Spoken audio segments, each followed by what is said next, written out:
Nous devons ensemble avoir conscience que nul autre que nous-mêmes ne viendra sauver notre nation et que cela exige de chacun de nous une mobilisation tous azimuts. Peuple congolais, il est temps de nous lever, de nous serrer les coudes et d'agir pour défendre notre patrie, notre intégrité territoriale et l'intangibilité de nos frontières. La République démocratique du Congo est victime d'une nouvelle agression rwandaise et des actes criminels et terroristes du M23.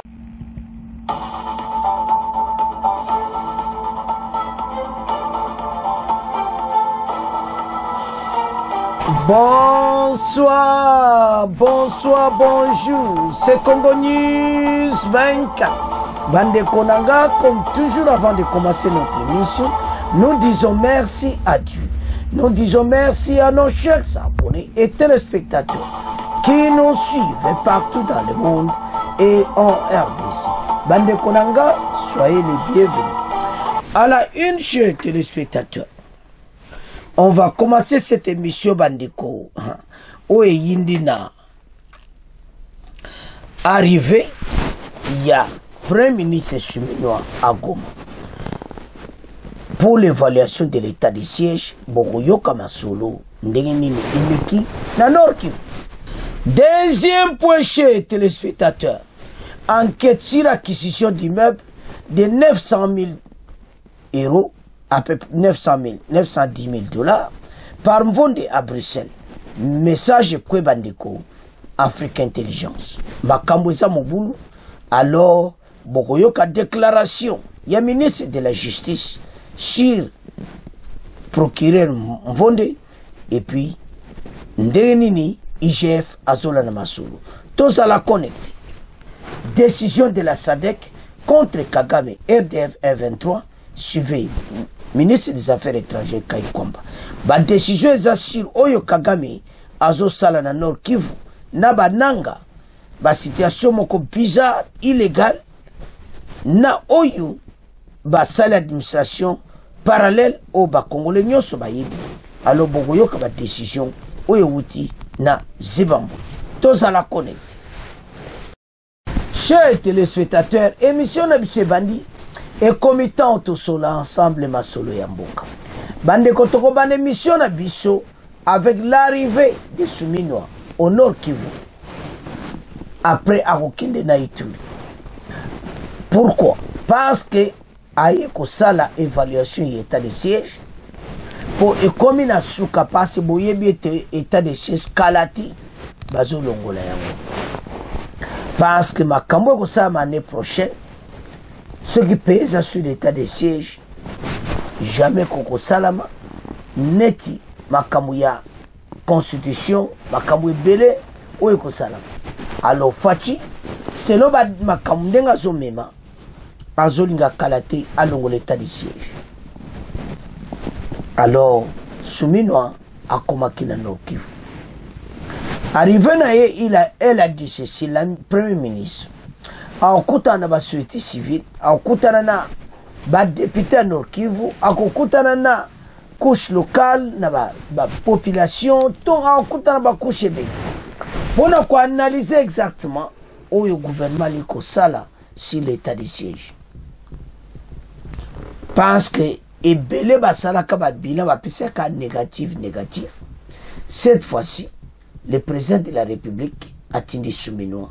Pour na kusala évaluation no be on ya suka pour na koyeba ne parce ba sala ngo graduellement état de siège c'est ça te mbala moka non ba bande déjà ko relaxer en et puis mbala oyo nde ba ko mema on pene ko matina suka situation nous allons à l'est eza que province eza entièrement na situation moko difficile.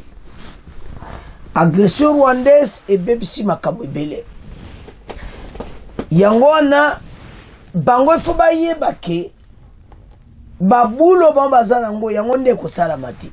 Tozoya na po asuka SADC boyoka. Si ba aventure ba osala kuna Kagame et ses hommes. Kalate fin de ses aventures aussi. Alors, Premier ministre nous a accompagné le ministre de la Justice, ministre de l'Intérieur, ministre de la Communication, donc, Batebele. Alors, arrivé na bango na Nord Kivu, et ça pour quoi solo la koyeba. Qu'est-ce qu'on peut faire maintenant? Ndeni bakoko longola yango malembe pas état de siège sidi. Et ça mbala mon côté. Parce que tu as toujours un problème. Na masolo zobetama bakomina na sukati. Faut Kagame a retiré armée na est et puis atika ba aventure au sala po akomona makamune. Alors, maintenant makambo yela ke état de siège na nesiliti. Mais peuple bango partout bazo réclamer état de siège long. Mais il faut faire attention à kolongo l'état de siège sans que makambo na Rwanda siliti. Bah idée est bien malgré les difficultés, malgré que se passe, fallait batika na ngo état de siège et ça là. Bah longo la graduellement mais armée a toujours position à ma casse. Parce avec ba gouverneur militaire to moni était ba kopa ba tona nyo se belé kufi. Parce partout dans ba poste ces armées. Mais les mêmes armées paient ba kangi ba ona bambeba. Alors et l'autre sengeza que ba meka kosola entente moko bien pour na ko arranger situation. Bande ko ba poto vivre à l'est. Et so senga ba tunyo so ba comprendre dossier malam. On nous agresse et tout ça, mais il y a des choses qui se passent qu'il faut pénétrer l'administration militaire.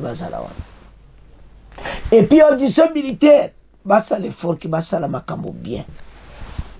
Et qu'on peut sa raison, il y a batba boya. Mais situation to vivre à l'est.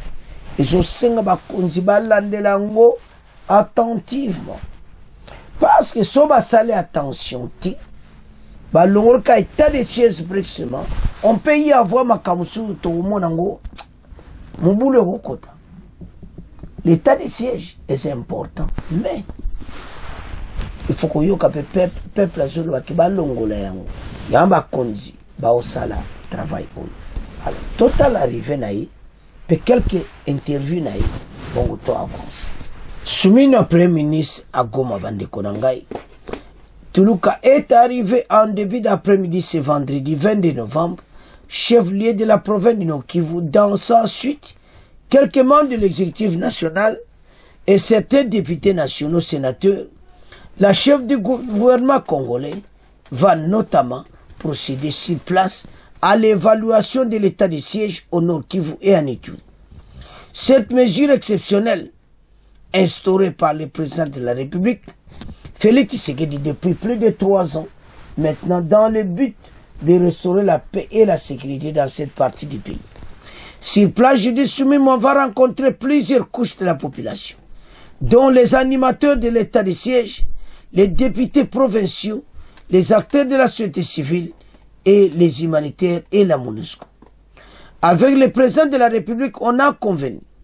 Il m'a demandé de faire cette mission parce que, comme vous le savez, l'année dernière, le président a pris une ordonnance avec des mesures d'atténuation par rapport à l'état de siège. C'est vrai que toutes les mesures d'application n'ont pas été mises en place et donc c'est important pour nous de venir discuter avec les forces vives de la province, de pouvoir voir ce qu'il y a, des éléments nouveaux, pour voir comment c'est qu'on va assurer l'application des mesures ou aller un peu plus loin. Alors, Bande Konangai, par rapport à cet état de siège. Et il a dit brièvement, Bandeko Makambu Oyo, Eza Makambu Kusakanati. Fachi, ordonnance de Tangasala qui va relaxer l'état de siège. Et maintenant, Sumi Malinga Tala, que Pandenge Zaki relaxe Sikoyo. Et là, on est Zangito Tia. Et là, on est Zangito Sala. C'est ça, beaucoup Yoka, la première ministre, Ouazaki accompagné le ministre Moutamba, et le ministre de la communication, le ministre Belé, pour la koyeba, ndeni état de siège yo, to koko avancer nango. Alors, Tolanda, Soumino, tout le monde n'a pas arrivé naï, si l'état de siège monte développer ma solo.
Évaluer et rendre compte, eh bien, la première ministre Judith Suminwa est arrivée à Goma dans le Nord Kivu. L'évaluation de l'état des sièges figure au menu de ses contacts avec le coût social de ces deux provinces. Il s'agit de l'Ituri et du Nord Kivu qui sont sous cette mesure exceptionnelle. C'est un commentaire de Chimène Dodo. Banderole et calicot à main, les Kivusiens étaient mobilisés et impatients, attendant avec ferveur l'atterrissage de l'avion de la chef du gouvernement. C'est aux alentours des midi que la première ministre et sa délégation ont foulé le sol de l'aéroport de Goma, accueillis par une atmosphère électrique. Au pied de l'avion, un chaleureux accueil les attendait.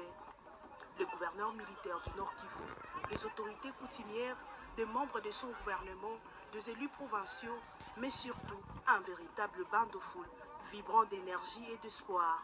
Cette mission de 2 jours à Goma et Bunia a pour objectif d'évaluer minutieusement les mesures transitoires en cours dans les provinces sous état de siège. La suspension définitive de cette mesure serait un pas décisif vers le renforcement de l'autorité de l'État et la protection des populations civiles, un enjeu vital pour l'avenir de la région. Comme vous le savez, l'année dernière, le président a pris une ordonnance avec des mesures d'atténuation par rapport à l'état de siège. C'est vrai que toutes les mesures d'application n'ont pas été mises en place et donc c'était important pour nous de venir, de discuter avec les forces vives de la province et de pouvoir voir est-ce qu'il y a des éléments nouveaux pour voir comment on va assurer l'application de ces mesures-là ou aller un peu plus loin par rapport à ce qui avait déjà été prévu. Les Kivusiens, impressionnés par la capacité de côte de la première ministre Judith Suminwa, sont remplis d'espoir. Ils voient dans cette visite un signe tangible de changement, nourrissant leur aspiration à un avenir meilleur pour cette partie du pays. Ensemble, ils croient en la possibilité d'un nouveau et se tiennent prêts à s'engager pour construire un avenir prometteur. Au Nord Kivu, discuter avec les forces vives des provinces du Nord Kivu et de l'Ituri pour les mesures d'atténuation par rapport à l'état de siège dans les deux provinces, tel est entre autres l'objet de la mission de la première ministre Judith Suminwa qui est arrivée à Goma ce vendredi 22 novembre en début d'après-midi. Accompagnée d'une dizaine de députés, sénateurs et membres du gouvernement, la première ministre a été accueillie par les gouverneurs militaires des provinces, plusieurs personnalités politiques, ainsi que par une foule de militants des partis politiques. Pour elle, cette mission s'inscrit dans le cadre des instructions du chef de l'État. La première ministre Suminwa va conduire pendant son séjour à Goma une série de rencontres visant l'évaluation de l'état de siège. Déjà à Goma, nombreux sont les élus du peuple à être critiques vis-à-vis de l'état de siège pour des résultats peu probants. De son côté, la foule qui a accueilli la première ministre à l'aéroport s'est plutôt montrée favorable à son maintien et même à son renforcement. Bandeko tolandi biso nyonso arrivé toyoki Suminwa parce que ordonnance ofatia sa ici l'état de siège a relaxé ki moi ba pomo susu moi ba nini mo civil il fallait zonga au lieu des agnos militaires et tout ça. Alors maintenant à yaye atala comment cela ça marche et que l'on les usanga et c'est to longo to relaxer les sous parce que balinga état de siège longo malembe sans même oezala brusque non tie comme na suka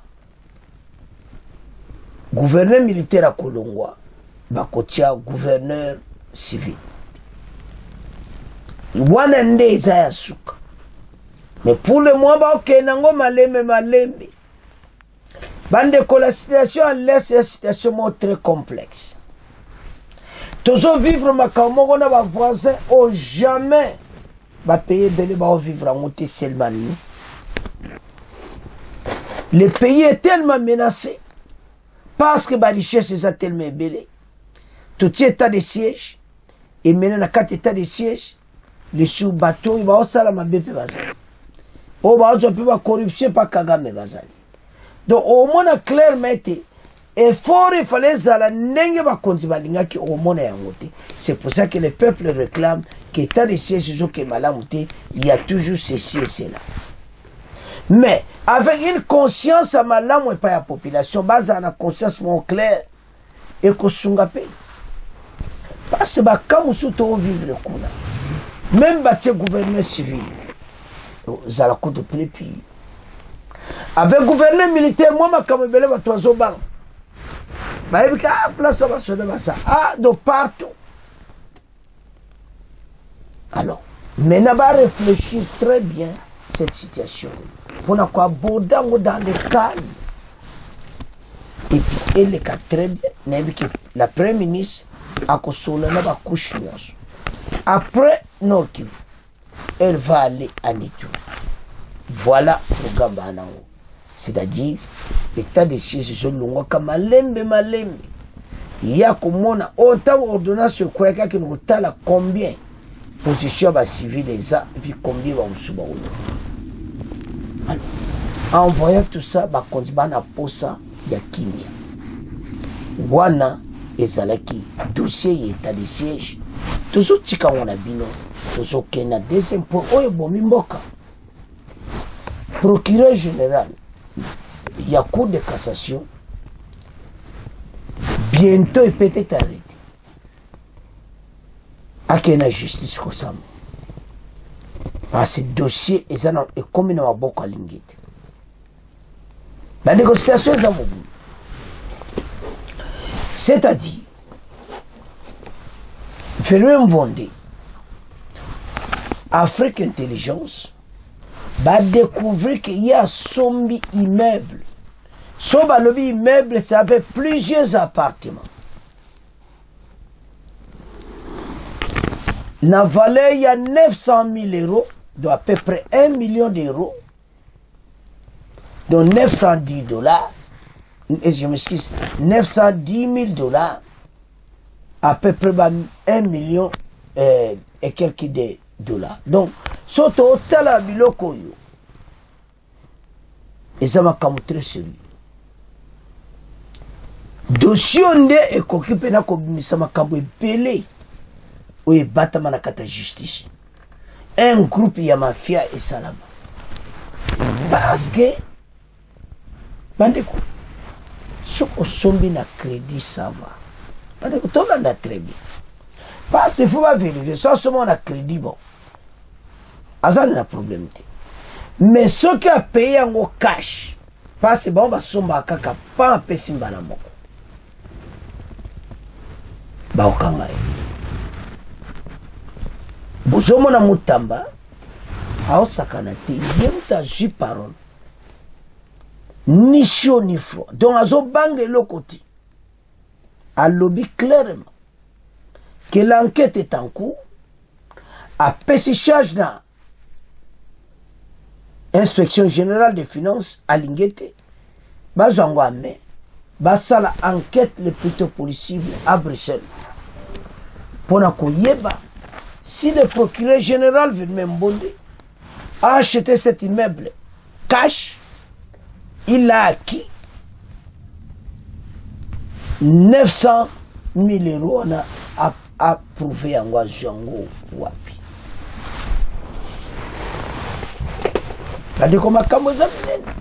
Ça l'air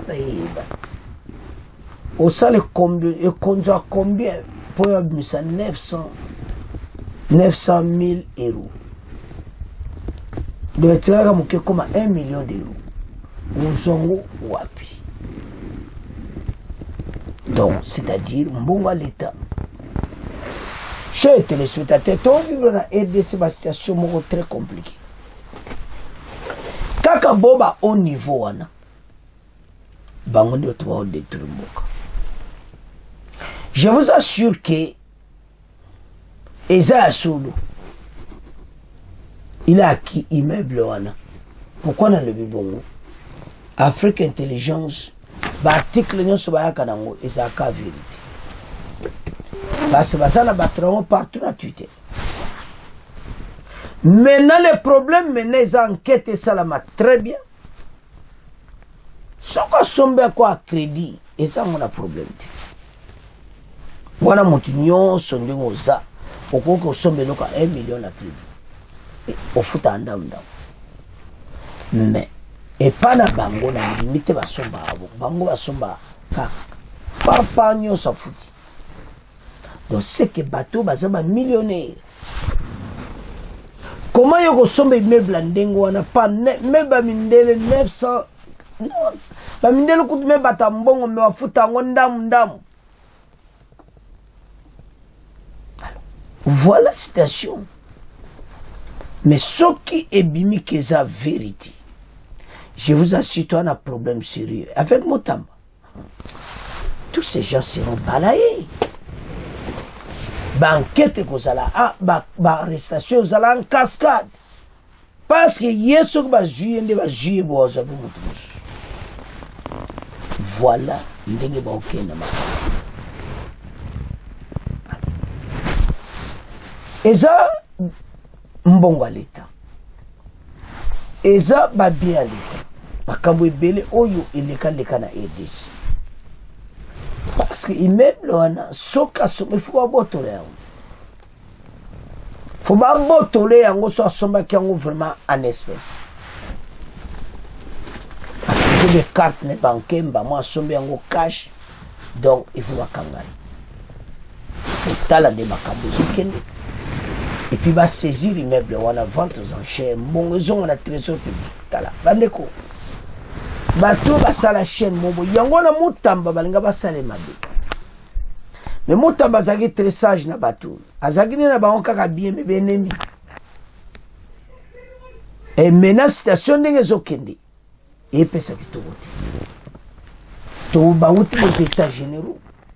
Tant ba discuter ba un groupe à mafia ezali. Peuple à funda. Et maintenant ceux qui ba likambo eza ya solo. Oyo ngana zoloba ki en tout cas ekozala bongo vérité ekozala vérité parce que bango ba article nyonso ba bimise ezaka solo bazana batula bango partout. Alors pona ko bimisa li solo wana bango ba vérifier bango ya ko bimisa boyeti parce que ba yebi ke ba ko porter bango plainte baza vraiment nini moko ya makasi ba pesa ka be info moko direct. Alors maintenant parlons un peu de cet immeuble. C'est quoi que ça na ngoni asala au moins pe ezapona yemo azani immeuble na ba ni ba flat belé akotia pe ba locataire na kotia ba makamu na mais pour mbongo na zui. C'est ça le problème. Et maintenant, le monsieur est en difficulté. Parce qu'il y a un expert de finance à Lingeta Koya Yemoko à Bruxelles pour vérifier le Makamboto. Alors, tant au tal à notre pays, on ça là passe. Total. Enquête sur l'acquisition d'immeubles de 900 000 euros par Mvonde à Bruxelles. Constant Mutamba, ministre de la Justice et garde des Sceaux, a annoncé ce vendredi l'ouverture d'enquête pour faire la lumière sur l'acquisition d'un immobilier à Bruxelles par Firmin Mvonde, procureur général près de la Cour de cassation. L'immeuble d'une valeur de 900 000 euros a été révélé par les médias Afrique Intelligence. À ma demande, des enquêtes seront menées par l'inspection générale des finances, la cellule de renseignement financier, Agence nationale de renseignement ANER, pour éclairer l'opinion de ces faits. Babina, agence à renseignement, il y a ANER. Donc, les messieurs, ils ont un problème sérieux. Immeuble Angoana, 900 000 euros. Match Zamboulou. Fermin Vonde, nommé procureur général près de la Cour de cassation, en juillet 2022, était magistrat de carrière, né en 1959, dans le Congo central. Était magistrat de carrière. Il est diplômé en droit privé judiciaire de l'université de Kinshasa. Il a occupé divers postes au sein du système judiciaire congolais, notamment aux interrogations suscitées par cette révélation. C'est à chez Zamboulou. Afrique Intelligence article à Mangwana. Nansi to tanga très bien en français parce que citation za alingete aza mena motamba yona lingete a chargé lingete a mené banquette na Bruxelles alingete kalate a kozwa vol bomoni na Bruxelles pona ko yeba soki meuble ngo azwango ndenge ndini soka futi nyonso mbongo ngo azui wapi la mafia. Soka futane na crédit, bien John na crédit, il n'y a pas de problème. Alors, citation à bouillir. La lumière soit faite. Et va Congolais va na posa ba yeba. Mbongo à trésor public ba yibi pe mingi. Na lera motamba makambo ici. Voilà la citation bandeko. Alors, bango wana bavandi mais tomeka ko développer ma soude. Bana mboka totangi biso nyonso, mais en lisant ça, on a comme la situation difficile. Je ne sais pas comment il va échapper à tout ceci. Et puis, na makambo état général aussi là, na makambo justice, oyo ezako kende. Aza na problème. Il peut être arrêté. Parce que la preuve, ce que bini boy tamba passe à l'ingéta oketi na source. Afrique Intelligence en a ba preuve à copes. Yem tabimis il faut apes. Tant copes ba du passe bon ba yeba na adresse na plan da koneza. Ba okena immeuble wana boye ba que ce n'est pas seulement IGF ANER azana kati po bako kangaye. Comme ça service de renseignement va côté comment. C'est-à-dire à cause de l'osare na ANER. Botala makambango. Donc, arrestation de Mvon déjà bientôt. Parce qu'on a associé l'année dans les dossiers. Voilà Makambu Ndenge Izadi. Mutamba joue un rôle très important dans la justice. Mutamba ayena mo pepa sika. Parce que mon ministre de la justice Makamba Jumba mon parole a chargé l'ingété. Service à renseignement ANER. Batouana nyonso baza chargé, ba opesa rapport et puis arrestation immédiate Yambondi. Ce qu'on attend. On te ça va Congolais que nous avons payé tous anango, il fallait tout battre les armes. L'amour de la patrie, et ça quand va étape bas niveau béni. Parce que niveau net oyo ya bambongo, mais ce peuple là parce que souffrir. Comment 900 000 $, et puis ma cabone immeuble à monnaie na kata Bruxelles, et en tout ça, et ça n'a pas de capacité.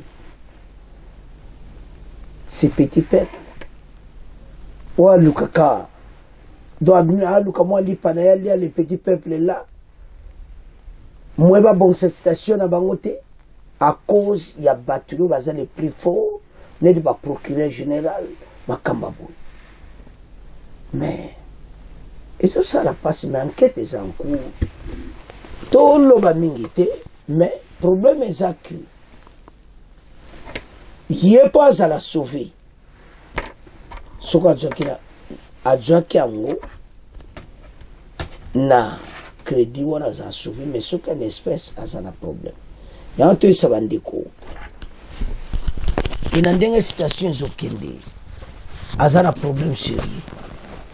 Je ne sais pas comment, parce que ça à Bruxelles, ça, n'a pas dossier tout, n'a donné à son en espèce ou bien comment.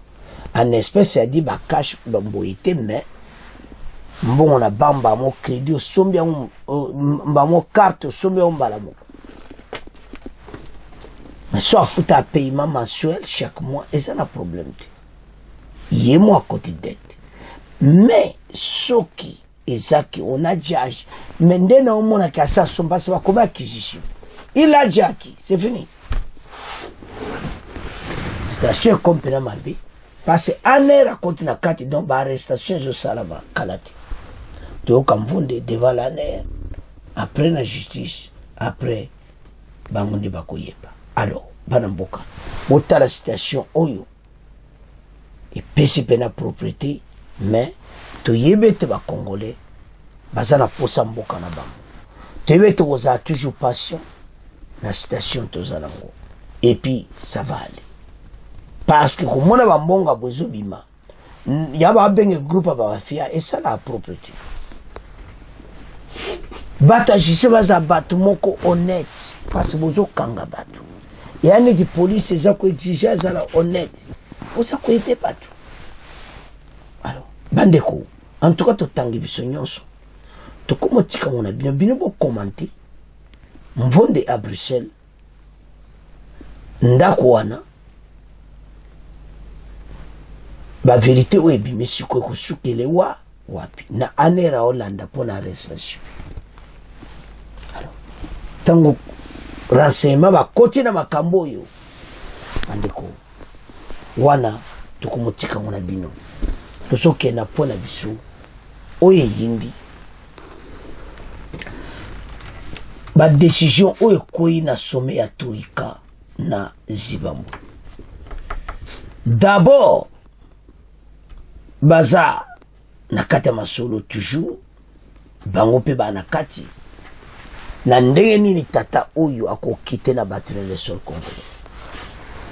Mais là comment ba soulever ata boyo kabango sur batuna biso obande kotala ozomona makambo ya Esther iso pesa passe parce Kagame avec son groupe wana ba beti yango pena CTK ekoyinde la Kagame pour Kalati ba sala administration moko parallèle et comme le cola un état ba ju do balkaniser sur do comprendre selon bango bisote. Alors que kotika la jamais koza la balkanisé. Bato yo nyonso bajuji ba nde Kagame yokana batu na ye. Bande kotala Kagame va payer kokote cher. Avec ces grands pays oyazo sakanango akomona. Yanto isa ba Congolais tous à l'aise. Makambo ya este oyo. Ba grand tête pe ba kobima makambo belé ko. Alors, situation tout ça non maintenant. Et ça que et bata Sadek va renouveler mandat ba lobby d'abord. Même Babilo Kwande ba sala d'administration parallèle ba condamner ngo fermement. Et puis Sadek soit quoi attaquer directement bango Kalate et ça pour na makambo. Parce qu'il faut pas arrêter bateau d'abord les belé parce que va pesa bango o bakiba kuna na bateau il faut ko benga na bango par force.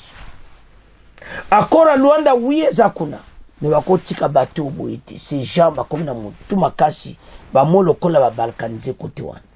Et puis ba nouvelle otambola et ça qui to côté fona biso. Total. Décision de la SADC contre Kagame RDF 123 suivait Menafet, ministre des Affaires étrangères Kaikwamba Wagner. Et ça sonne donc kaka réunion moko extraordinaire ya comité ya Trioka. Comité ya Trioka na bangone sur makama bitumba oyo bangone watu wapesizati organisation de défense ya SADC. Alors Kagame donne des autres à Nanga et Bissimo. Voilà ce que vous sala.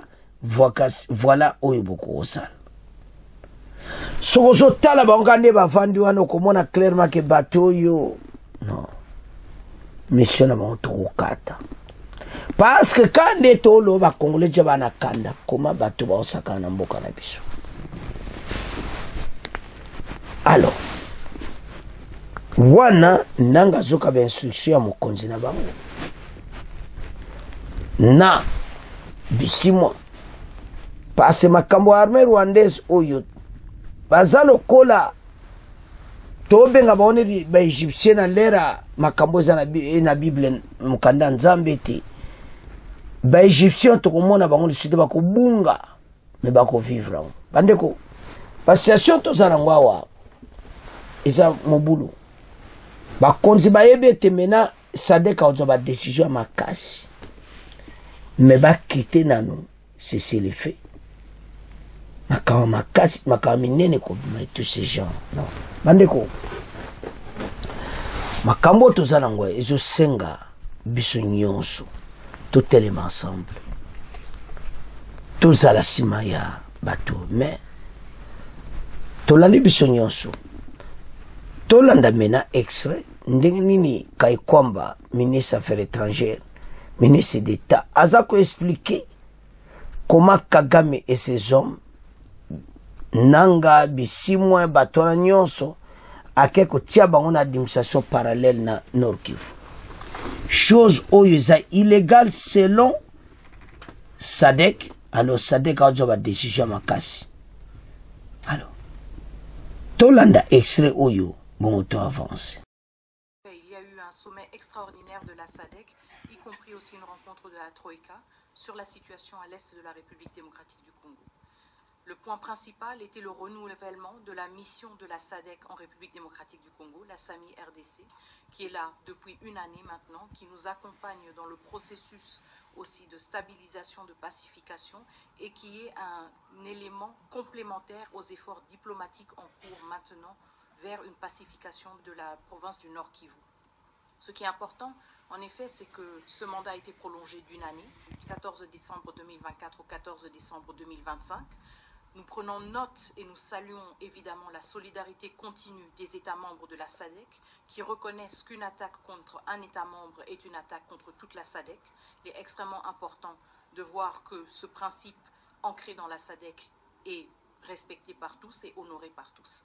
Au-delà de cela, la SADC s'est aussi prononcée sur d'autres aspects de la situation sécuritaire à l'est de la République démocratique du Congo, y compris une question sur laquelle le Conseil des ministres de la semaine passée avait déjà parlé, la mise en place d'autorités illégitimes et illégales par le Rwanda avec ses supplétifs du M23, en particulier dans le territoire de Rutshuru. Ceci a été perçu comme une violation flagrante de l'intégrité territoriale et de la souveraineté de la République démocratique du Congo et condamné fermement. Je pense que c'est un élément très important qui a été soulevé et discuté aussi par les États membres de la SADC. Le troisième point, au-delà de la SAMI-DRC, cette question de l'implantation d'autorités illégales. Le troisième point est le processus politique en cours, à savoir le processus de Luanda.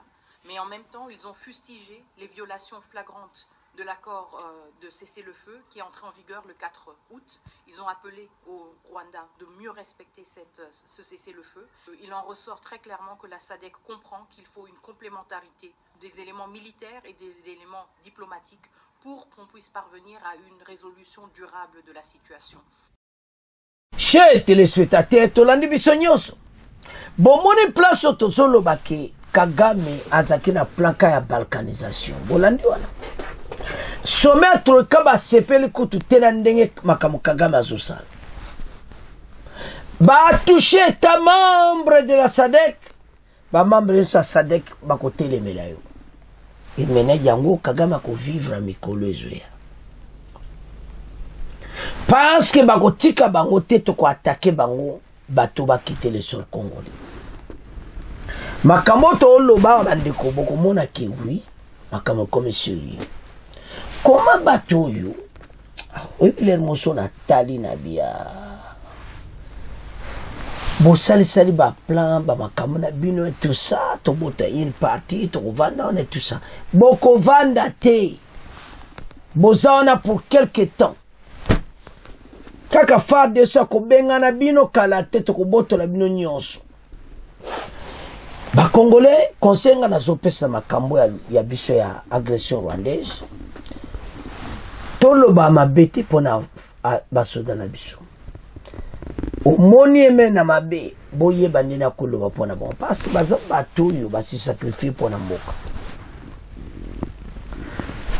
soko zotala makambo zoleka na es okomona klema biso na nyonso biso za na raison kosko masolo leso yani omoni place ba européen ba olakisa biso baliaka cop na Kagame parce que makambo nyonso eza poili bolingi liso biso tosala nini parce que na ba situation oya es ezopesa pasi na motema bato yo Nzambe et puis tango babongisa makambo na bayebi bayeko détruire biso mboka mais mesure ekoi tokotala s'il y a un changement peke na niveau mosusu mais bacongolais tozala clarté match ya tezowumela biso tokoganya yango babisala saloba osalo administration parallèle wana kala te bakoyoka les mêmes sadeka kene kobenga na bango alors bandeko voilà la situation tozanango le pays est vraiment menacé mawana biso ezaki mwa bato wasa émission ka kofinga mokonza mboka kofinga olio tozwa nanu image ya kufatia koleka totana mboka na biso qu'est-ce qui ne va pas ndeko za mawa alors tokomi na fait émission na biso bon continuez à s'abonner massivement bon partager au revoir à la prochaine.